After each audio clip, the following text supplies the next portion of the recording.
Good afternoon. This is journal entry 1. So to start, I'm just going to show a quick overview of my map.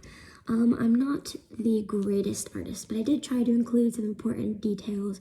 So I will explain this when I get to question number 2, which is pertaining to the map. But to start off with the first question, which is describe how you see yourself as a student. So I believe that I am a very hard-working student. I like to get all of my assignments done before the due date if I can. I'm organized, I'm detailed, I'm on top of things, I'm passionate about learning.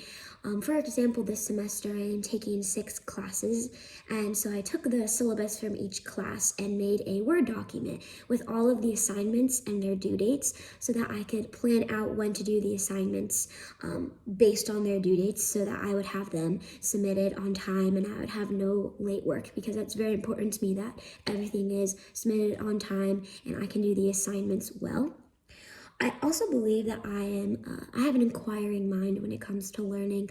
I love to ask questions about material that I don't understand to further deepen my knowledge of it, and also just questions in class. Like, I feel very comfortable asking so that I'm not confused on anything and I'm fully understanding the stuff that I'm working on.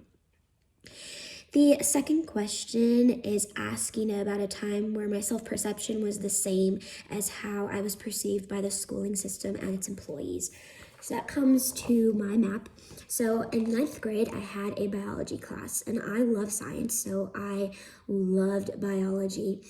And so this is me holding up a bio book. It says bio, and this says I love learning, because I do love learning.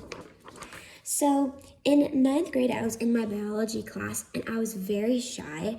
When I first entered high school, I was not confident at all. I knew that I knew the material, and so I would be in class and my teacher would ask like a question or something. And then I would whisper the answer underneath my breath, and eventually she would realize that I knew the answers, and so she would call on me on purpose because she knew that I was aware of the answers, and she would be like, "Oh, Christina, can you please share the answer of the class?" And I appreciated that she saw that I came to class prepared. I took notes every class. I was always prepared on the test. I studied very hard. And I appreciated that she noticed that I was hardworking and on top of things. And she really helped me grow my confidence to know that I do have this, I was on top of things. She really helped me, and I really appreciated my 9th grade biology teacher.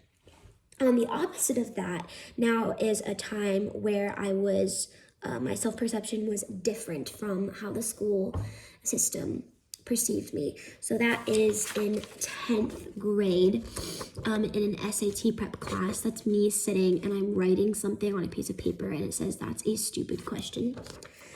So in 10th grade, I was in my SAT prep class, and the teacher was not very understanding when I had questions. And as I said before, I'm a very inquiring mind.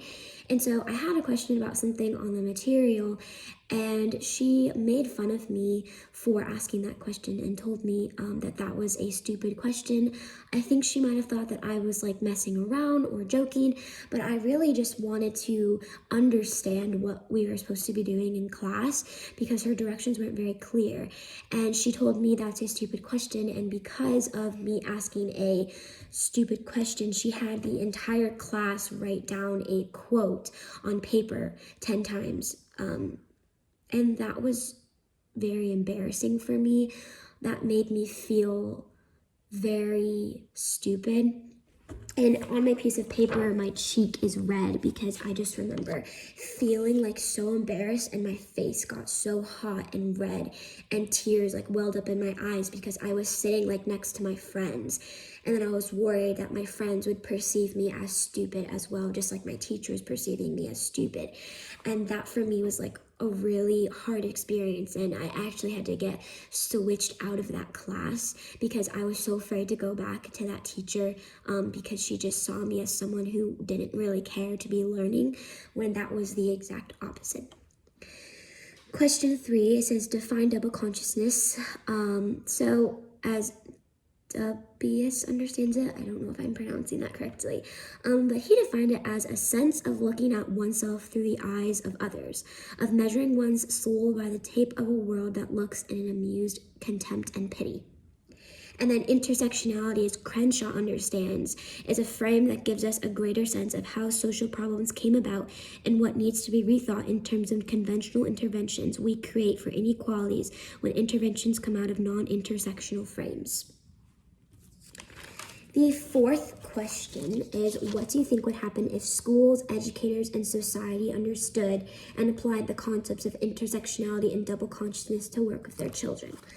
I honestly feel that children would feel safer at school, that they would feel accepted for who they are, and that they wouldn't just be pushed into a box based on what the teachers are perceiving from them, that they would actually get to know the students for who they are versus what they perceive of the student.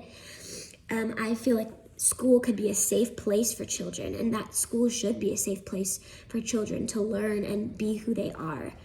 And then also, what do you think you'll do with these concepts? I will try to not push people into categories. When I first meet people, it's easy to categorize people based on what you see, but I want to get to know the people for who they actually are rather than what society tells me that the boxes that they should be put in. And that's the end of Journal Entry 1. Thank you.